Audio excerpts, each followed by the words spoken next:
हमारे लेटेस्ट और updated video प्राप्त करने के लिए सब्सक्राइब बटन पर क्लिक करें और बेल आइकन में ऑल बटन को ज़रूर प्रेस करें। इससे आपको हमारे लेटेस्ट वीडियो के नोटिफिकेशन सबसे पहले आपको आपके मोबाइल पर मिलते रहेंगे।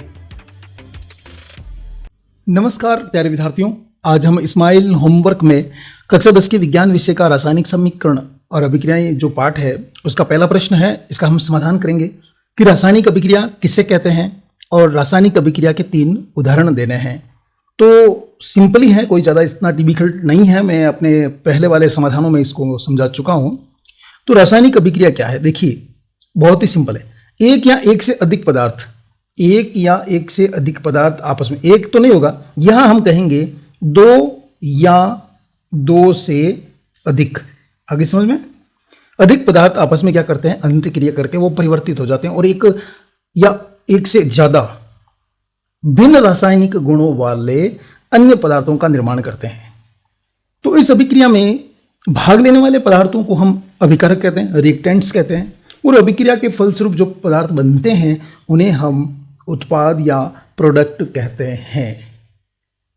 परंपरागत रूप से उन सभी अभिक्रियाओं को रासायनिक अभिक्रियाएं कहते हैं जिसमें रासायनिक बंधों को तोड़ने या बनाने में इलेक्ट्रॉनों की गति जिम्मेदार होती है।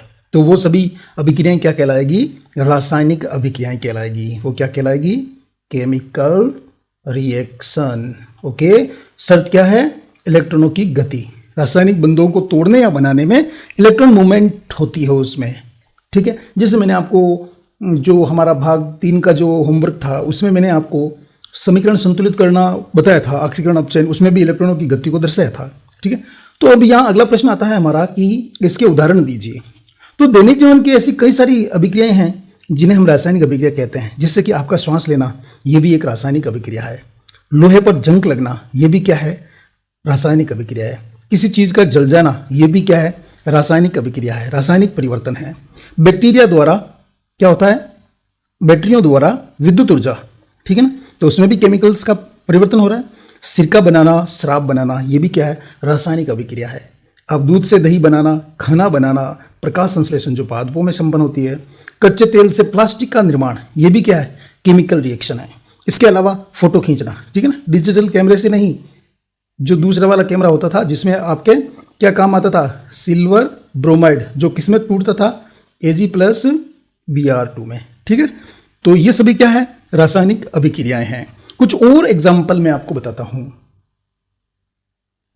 प्यारे बच्चों, हमें होमवर्क कंप्लीट करना ही हमारा उद्देश्य नहीं है। इस वीडियो को आप अगर इस समय देख रहे हैं तो आपका उद्देश्य होना चाहिए आपका इस प्रश्न को सीखना, न कि कागज को काला करना, ठीक है। कॉपी भर के दे दिया सर्च को तो वो उससे आपकी कुछ भी फायदा या बेनिफिट नहीं है, ठीक है।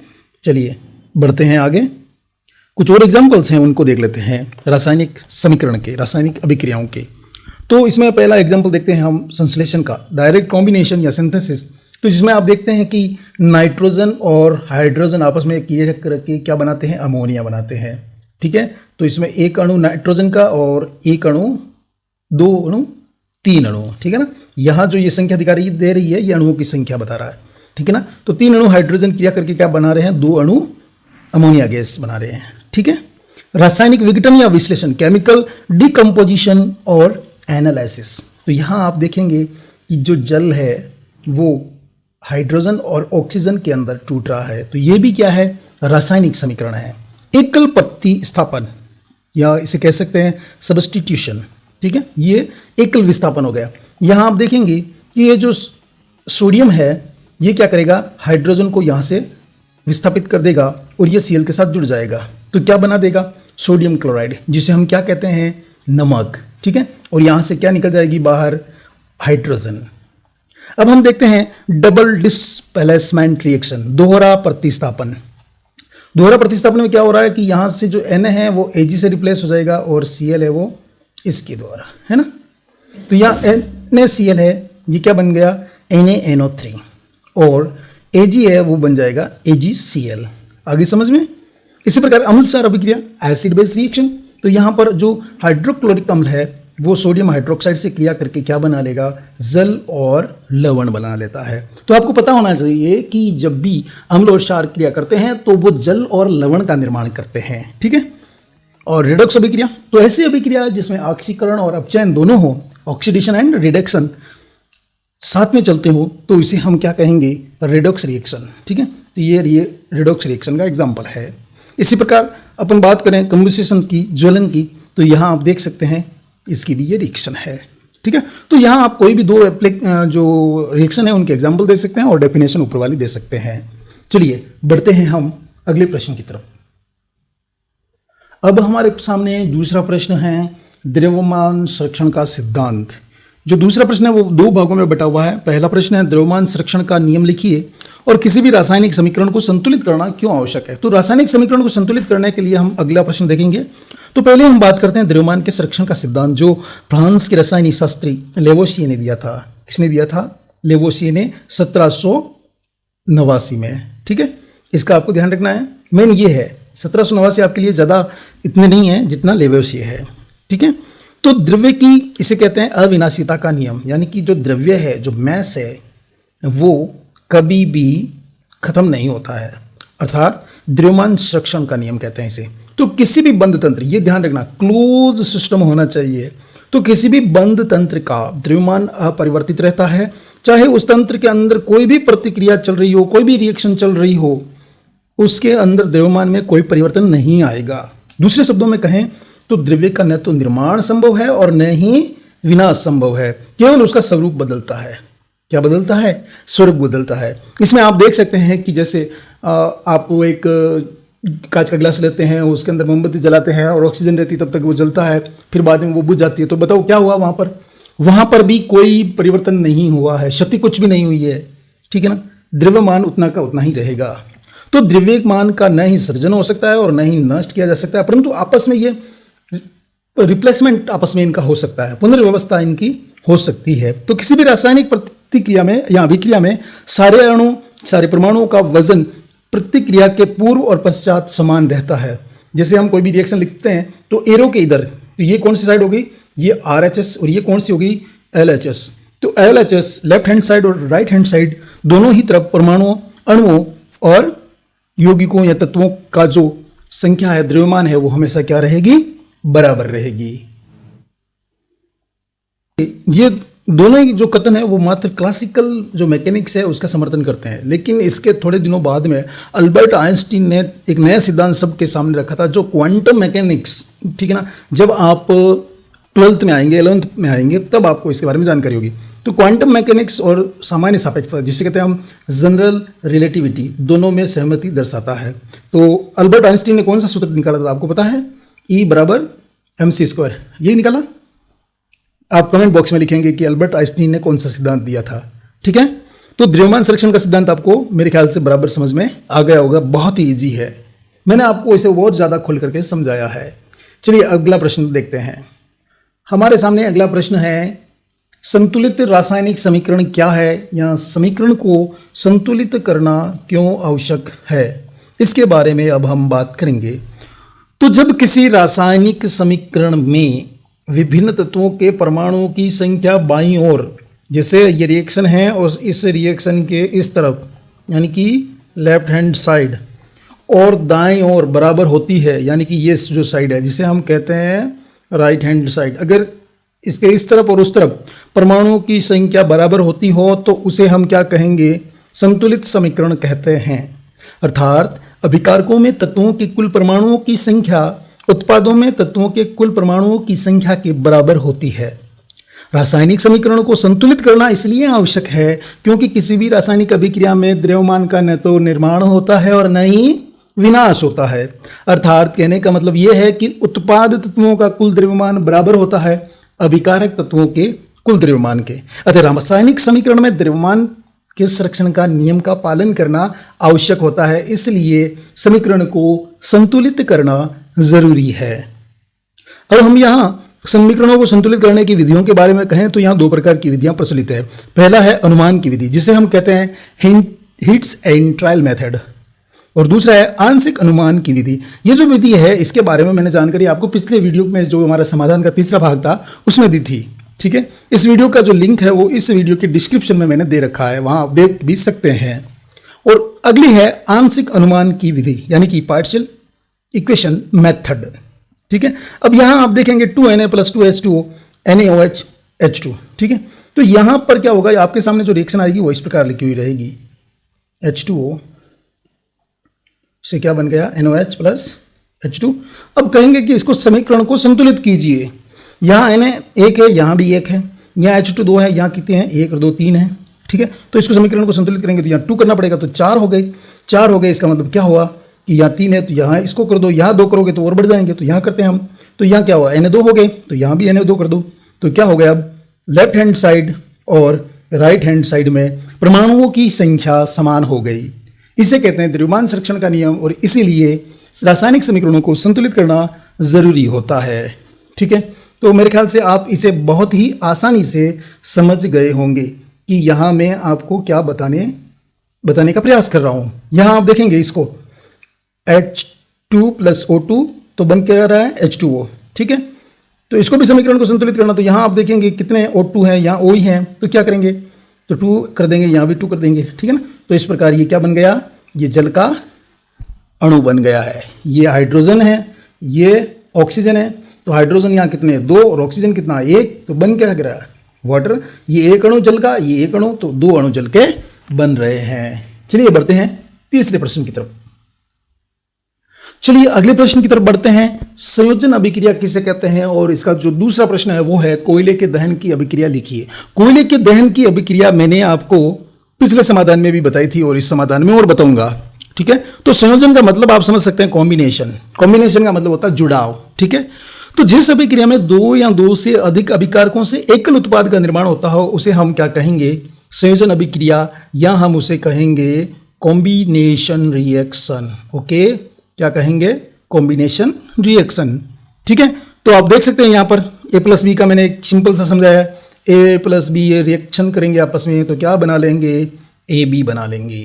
ठीक है, चलिए कुछ और मैंने ऐसे एग्जाम्पल जोड़े हैं जो आपके पिछले समाधान में उनके प्रश्न आए हो या जिनके समाधान में प्रश्न आए ही नहीं हो। ठीक है, ऐसे भी कुछ एग्जाम्पल जोड़े हैं मैंने। तो यहाँ आप एक एग्जाम्पल देखिए, बहुत ही अच्छा एग्जाम्पल है और ये क्वेश्चन भी आया हुआ है आपके पहले वाले होमवर्क में। दीवारों पर चूने से सफेदी करना। तो चूने को जब पानी में डाला जाए, देखिए आप कट्टे के अंदर जो सूखा चूना लाते हो वो कौन सा है, वो है CaO, कैल्शियम ऑक्साइड। ठीक है, तो उसे तो बुझा हुआ चूना बनता है यानी कि कैल्शियम हाइड्रोक्साइड। अब क्या क्या कब बनेगा इसमें, जब इसमें आप पानी डाल देते हैं। जैसे आप मकान बनाते हैं तो सूखा चूना लाते हैं, उसके अंदर पानी डाल दिया, तो पानी डालते ही वो है ना उसकी फॉर्म चेंज हो गई है, वो ऐसा बन गया है। इसे हम कहते हैं कैल्शियम हाइड्रोक्साइड यानी कि बुझा हुआ चूना। यानी कि चूने को बुझा दिया है। कैसे बुझाया, पानी से, पानी डाल दिया ना, तो इसे कहते हैं बुझा हुआ चूना। ठीक है, तो जब ये बुझा हुआ चूना हम दीवारों पर लगाते हैं तो ये क्या करता है, वातावरण की जो कार्बन डाइऑक्साइड गैस है उसके साथ ये धीरे धीरे अभिक्रिया करता है, और अभिक्रिया करके क्या बना लेगा, यहाँ ये किसके साथ जुड़ेगा, ये CO2 के साथ जुड़ेगा। तो जुड़ते ही क्या बना लिया इसने, ये बनाएगा CaCO3 और यहाँ से जल है वो अलग हो जाएगा। इसकी रिएक्शन आप सीधा यहाँ आके देखिए, यहाँ CaOH2 यानी कि कैल्शियम हाइड्रोक्साइड है, ये वायुमंडल की CO2 से रिएक्शन करेगा और कैल्शियम कार्बोनेट बनाएगा। क्या बनाएगा, कैल्शियम कार्बोनेट की एक पतली परत बना लेता है जो सूखती है 2 दिन बाद में, तो फिर बाद में दीवारें एकदम चमकदार हो जाती है। इसीलिए कहते हैं कि दीवारों पर सफेदी करने के 2 दिन बाद में दीवारें चमकती क्यों हैं, तो वो कारण है कैल्शियम कार्बोनेट। ठीक है, तो इसे हम अवक्षेपण अभिक्रिया भी कहते हैं। ये अवक्षेप छोड़ती है, ये जो आपका जो CaCO3 है ना, ये क्या है, अवक्षेप है एक तरीका। अब हम अगले प्रश्न की तरफ बढ़ते हैं कि कोयले के दहन। देखो कोयला मतलब क्या है, कार्बन, और कार्बन किसकी उपस्थिति में जलता है, ऑक्सीजन की उपस्थिति में जलता है। ऑक्सीजन का O2, जब ये रिएक्शन होगी तो क्या बन जाएगा, CO2। ये जो रिएक्शन आपके सामने शो हो रही है ये कार्बन यानी कि कोयले के दहन की रिएक्शन है। मेरे ख्याल से ये आपको बहुत ही आसानी से समझ में आ गया होगा। आप इस वीडियो में जब देख रहे हो तो इसका स्क्रीनशॉट भी ले लें। ठीक है, और आप अगर इस चैनल पे, इस वीडियो पे पहली बार आए हैं तो आपको क्या करना है, इसको सब्सक्राइब करना है। ठीक है, और जो आपके सामने घंटी का निशान है, ठीक है, उस पर ऑल बटन पे क्लिक जरूर कर दें ताकि आपको नोटिफिकेशन जरूर मिलेंगे। यहाँ हम इसमें समाधान की बात ही नहीं करेंगे, यहाँ हम आपको एक मैच्योर स्टूडेंट बना करके छोड़ेंगे। ठीक है, तो इसके ऊपर, इस चैनल के ऊपर हर बार नए और अच्छे बेहतरीन वीडियो आपके लिए आते रहेंगे लाइफ टाइम तक। ठीक है, चलिए बढ़ते हैं अगले प्रश्न की तरफ। और अगला प्रश्न है, कॉपर की रिएक्शन होती है जिंक सल्फेट से, तो बनता है कॉपर सल्फेट, जलीय और जिंक। तो पूछा गया है कि क्या यह अभिक्रिया संभव है या नहीं। तो प्यारे बच्चों, मैं आपको बता दूं कि यह अभिक्रिया संभव नहीं है। अब आप कहेंगे कि क्यों नहीं है, तो इसका कारण यह है कि जो जिंक धातु है वो इस कॉपर की तुलना में, देखिए जिंक है वो रिएक्टिविटी रेट में कॉपर से ऊपर आता है। ठीक है, तो कॉपर में इतनी पावर नहीं है कि वो जिंक को यहां से हटा सके। ठीक है, तो जिंक है वो कॉपर की तुलना में ज्यादा अभिक्रियाशील है, इसलिए कॉपर धातु जिंक को हटा नहीं पाएगी, इसलिए यह अभिक्रिया संभव नहीं है। यही अभिक्रिया अगर उल्टी हो, क्या हो, कॉपर सल्फेट प्लस जिंक, इसकी कॉपर सल्फेट को अगर जिंक से आप अभिक्रिया करवाएं तो उसमें कॉपर प्लस ZnSO4 बन सकता है। ठीक है, तो ये डिस्प्लेसमेंट रिएक्शन होगी, यानी कि विस्थापन अभिक्रिया होगी। तो a displacement reaction is a chemical reaction in which more reactive element displace a less reactive element from its compound। तो जो ज्यादा अभिक्रियाशील जो तत्व होता है वो कम क्रियाशील तत्व को उसके यौगिक से हटा देता है। In the above reaction zinc is added to solution of copper sulphate, ये जिंक है वो कॉपर सल्फेट से जुड़ जाएगा। ठीक है, and zinc displace copper from its salt solution, और ये जिंक क्या करेगा, कॉपर सल्फेट में से कॉपर को यहां से हटा देगा। तो this is because zinc is more reactive metal that displace less reactive metal from its solution. Okay, this is indicate by a colour change from blue to colourless. ठीक है ना, तो ये ब्लू कलर में होता है, जब यहां कन्वर्ट होगा तो ये क्या हो जाएगा, कलर लेस हो जाएगा। ठीक है, तो copper sulphate solution has a blue colour while ZnSO4 solution is a colorless।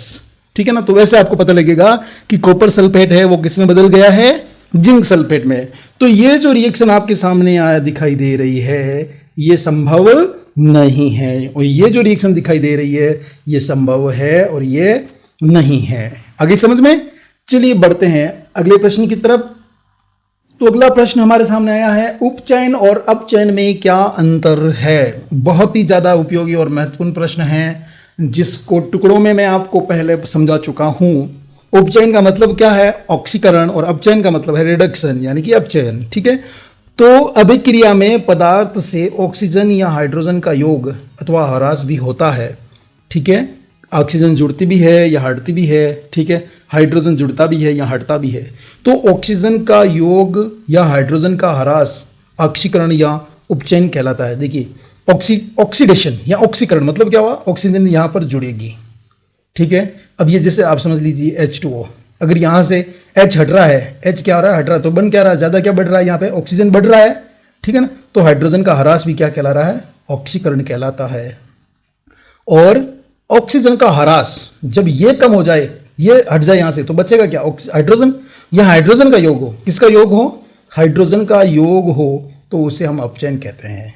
ठीक है, तो उपचयन अभिक्रिया क्या है, तो उपचयन अभिक्रिया है किसी अभिक्रिया के समय जब किसी पदार्थ में ऑक्सीजन की वृद्धि होती है या हाइड्रोजन का ह्रास होता है, तो उस अभिक्रिया को हम उपचयन या ऑक्सीकरण अभिक्रिया कह सकते हैं। तो जैसे आप देख सकते हैं यहाँ कैल्शियम और ऑक्सीजन है वो अभिक्रिया करके कैल्शियम ऑक्साइड बनाती है ना। ठीक है, जिसे हम क्या कहते हैं, चूना। ठीक है, अपचयन अभिक्रिया किसे कहते हैं, तो अपचयन अभिक्रिया जब किसी अभिक्रिया में किसी पदार्थ में ऑक्सीजन का ह्रास हो, ऑक्सीजन का क्या हो ह्रास हो, या हाइड्रोजन का योग हो, तो उसे हम अपचयन अभिक्रिया, अपचयन यानी कि कहेंगे रिडक्शन रिएक्शन या अवकरण अभिक्रिया भी कहते हैं। यहाँ आप देख सकते हैं CO में क्या जुड़ रहा है, हाइड्रोजन, तो CO और H2O बन रहा है। तो ये कौन सी अभिक्रिया हो गई, अपचयन अभिक्रिया हो गई। तो चलिए बच्चों, मैं आपको एक विशेष और स्पेशल जानकारी बताने जा रहा हूं। अब इसको मैं थोड़ा करता हूं यहां से स्क्रॉल डाउन। प्यारे बच्चों, आपको क्या करना है, आपको जाना है, कहाँ जाना है, अपने घर ही तो बैठे हो। आपको अपने मोबाइल में जाना है प्ले स्टोर में। ठीक है, और प्ले स्टोर में आपको लिखना है, क्या लिखोगे, शाला सुगम शॉप। ठीक है, ये आपको सर्च करना है, तब आपको क्या होगा, ऐसा एक ऐप दिखाई देगा। ठीक है, इस ऐप को आपको क्या कर लेना है, इंस्टॉल कर लेना है। क्या कर लेना है, इंस्टॉल। ओके, तो इस ऐप को आपको इंस्टॉल कर लेना है। जैसे आप इंस्टॉल करोगे तो यहाँ से आपको इस ऐप में आपको रजिस्ट्रेशन भी कर लेना, अगर करना चाहो तो। यहाँ बुक कैटेगरी में जाना, यहाँ क्लास 10 की स्पेशल नोट्स हैं वो आपके लिए उपलब्ध है। ठीक है, ये जो नोट्स हैं वो आपके लिए कब ओपन होंगे, 15 जुलाई को। ओके, 15 जुलाई को मैं यहाँ से आपको एक कूपन दूंगा। वो कूपन जब आप वहाँ लगाओगे तो नोट्स की जो भी MRP है उसमें आपको क्या मिल जाएगी, कंसेशन या मिल जाएगी आपको छूट। ठीक है, तो आपको सबसे पहले क्या करना पड़ेगा, इस चैनल को करना पड़ेगा सब्सक्राइब के बाद में आपको करना पड़ेगा ऐप इंस्टॉल। ठीक है, और ऐप इंस्टॉल जब आप कर लेंगे तब आपको मिलेगा कूपन कोड से आप इस ऐप पे जो बुक्स हैं हमारी, उन बुक्स को आप खरीद सकते हैं। ठीक है, और वो भी छूट के साथ, नोट्स हैं। तो आज के लिए इतना ही, मिलते हैं अगले समाधान पर। Thank you. चैनल को सब्सक्राइब जरूर कर लेना और बेल आइकन दबा देना। Thank you.